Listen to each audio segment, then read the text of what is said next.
What if the greatest unsolved mysteries of the past still hold secrets we've yet to uncover? In this episode, we explore 7 unsolved mysteries that continue to baffle even the most curious minds. Welcome to Epoch Ancient Mysteries. Let's begin.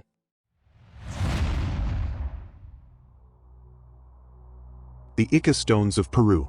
In the arid desert plains of southern Peru, not far from the enigmatic Nazca lines, lies one of the most controversial collections of objects in archaeological history, the Ica Stones.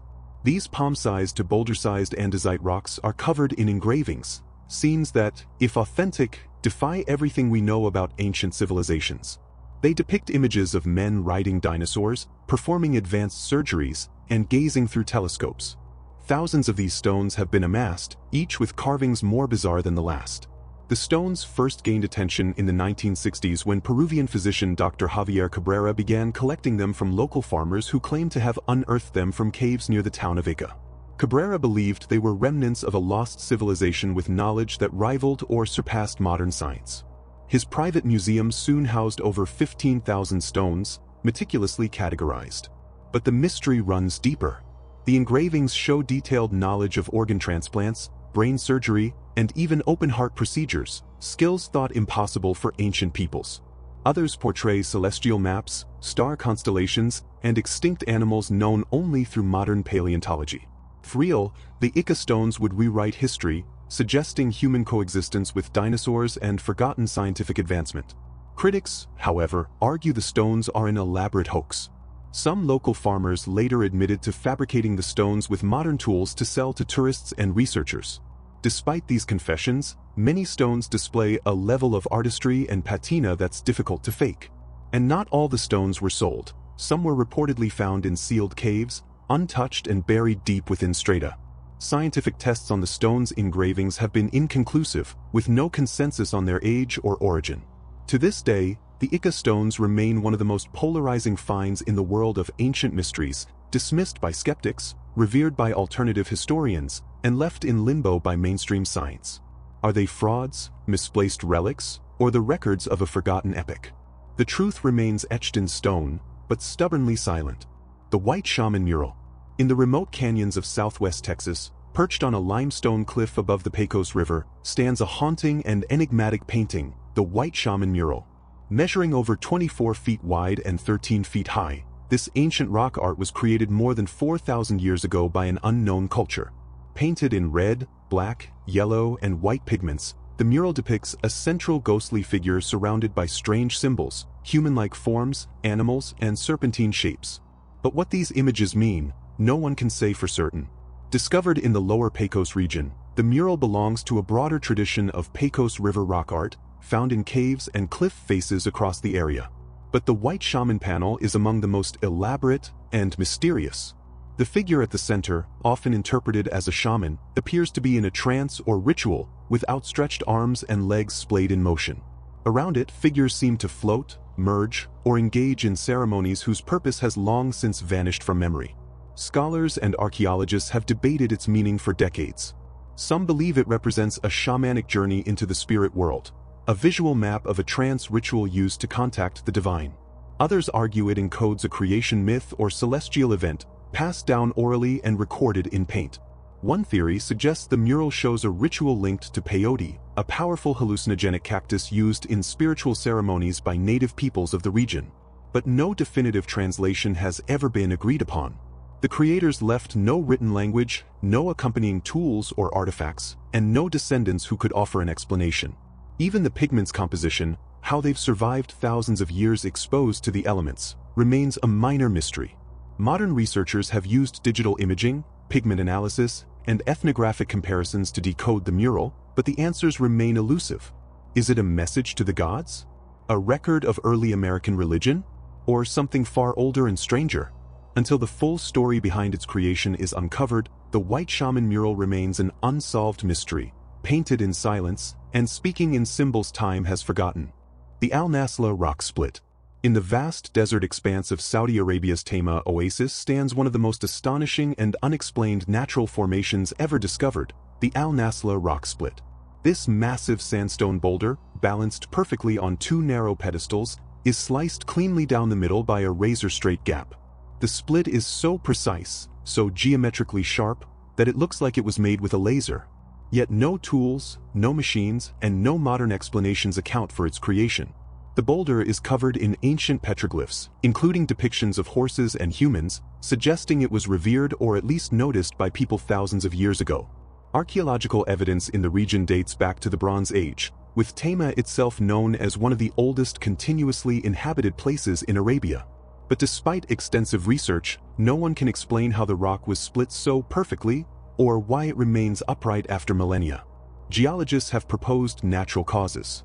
One theory suggests that water erosion, combined with freeze-thaw cycles, may have expanded a hairline fracture over time. Another points to tectonic stress or a fault line hidden within the rock.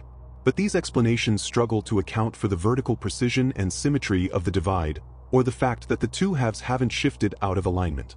Some speculate that the split was man-made, an intentional cut by a forgotten ancient civilization with advanced knowledge of stonework. Others go further, citing the mystery as possible evidence of lost technologies, ancient machinery, or even influences beyond our world. Despite being relatively small, about 6 meters tall and just as wide, the Al Nasla rock has captured global attention for its eerie perfection.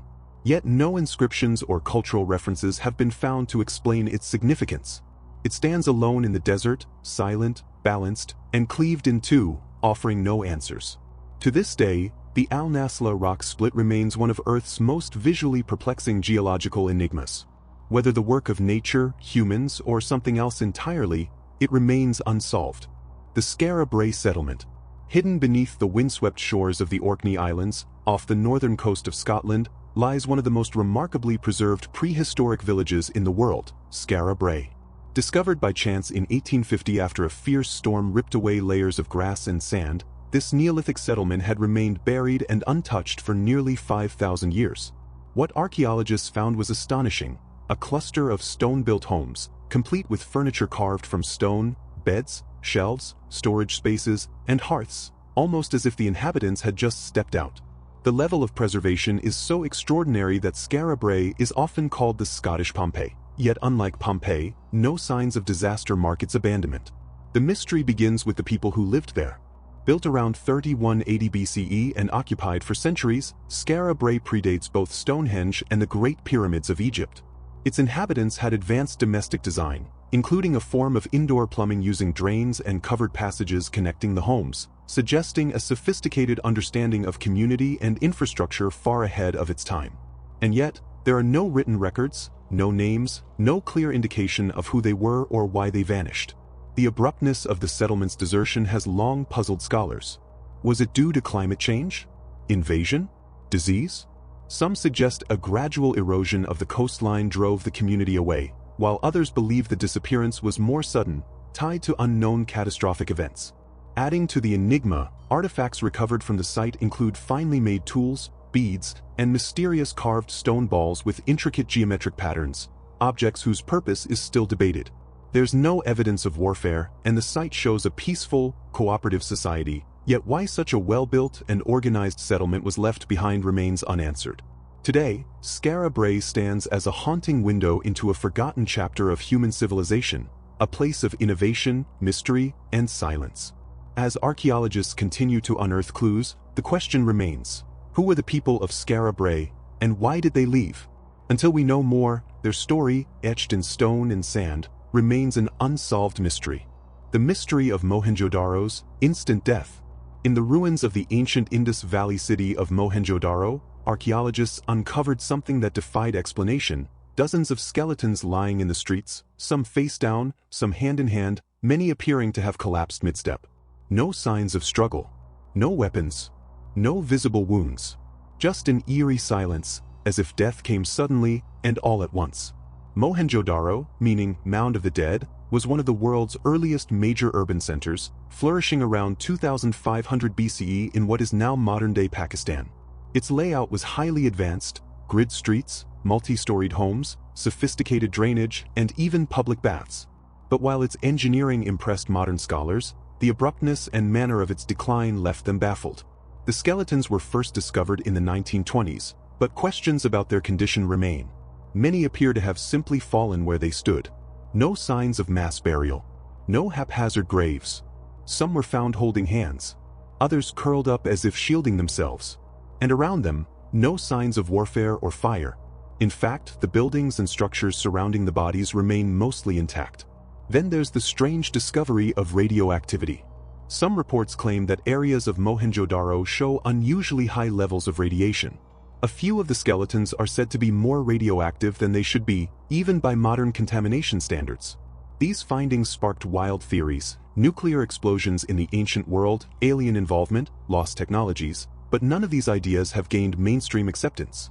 More grounded explanations suggest a sudden natural disaster, perhaps an earthquake followed by a flash flood or a toxic gas release from the nearby Indus River. But if so, why was there no visible trauma? No geological evidence strong enough to match the mystery? The skeletal positions don't align with drowning or long-term decay. It feels as if life simply stopped. Despite a century of excavation and research, no single theory fully accounts for what happened that day. The dead of Mohenjo-Daro lie frozen in time, offering a haunting tableau that seems to whisper of a forgotten calamity. Until more evidence comes to light, the fate of this once great city, and its sudden, silent end, remains one of the most unsettling, unsolved mysteries of the ancient world. The Ulfbert Viking swords. Among the weapons unearthed from Viking graves and battle sites across Europe, a small number of blades stand out, not for their ornamentation, but for their impossible craftsmanship. These are the Ulfbert swords. Forged between the 9th and 11th centuries, each one bears a mysterious inscription in Latin letters, plus Ulfbert plus. Unlike typical medieval swords, which were often brittle and impure, the Ulfbert blades were forged with steel of such high carbon content and purity that it wouldn't be matched again in Europe for another 800 years. The metal resembles what modern metallurgists call crucible steel, a material so strong and resilient that it borders on anachronistic. For the time period, this level of quality should have been impossible. The question is, how did Viking-era blacksmiths, without blast furnaces or the known ability to produce such pure alloys, manage to create weapons on par with modern industrial steel? Analysis reveals that the Ulfbert swords contain up to 3 times the carbon content of other swords from the same era and are nearly free of impurities like slag. This would have required smelting iron at temperatures exceeding 3,000 degrees Fahrenheit, something no known European technology of the 9th century could achieve. Some scholars speculate that the knowledge came through trade with the Islamic world or India, where techniques for creating crucible steel, like wood steel, were already in use. But even if the raw materials were imported, the skill required to shape and temper such blades with uniform quality across multiple finds is staggering. Then there's the mystery of the name itself. Ulfbert wasn't a brand. It was likely a person, a Frankish swordsmith or master craftsman whose name became a symbol of elite weaponry. But later blades with the same name, some spelled incorrectly, have been found to be of inferior quality, suggesting early cases of counterfeiting and the prestige associated with the original forge. Out of over 170 Ulfbert swords discovered, only about a dozen possess the purity and strength that make them truly anomalous. The rest appear to be imitations, hinting at a lost lineage of master metallurgists whose secrets died with them. To this day, no one knows exactly how the original Ulfbert blades were made. They remain a fusion of legend and metallurgy, defying our understanding of medieval technology. Silent, sharp, and centuries ahead of their time, the Ulfbert swords are more than weapons. They're unsolved mysteries forged in fire. In this episode of Epoch Ancient Mysteries, we explored 7 unsolved mysteries that challenge everything we thought we knew. If these puzzles intrigued you, don't forget to like, share, subscribe, and let us know which one left you speechless.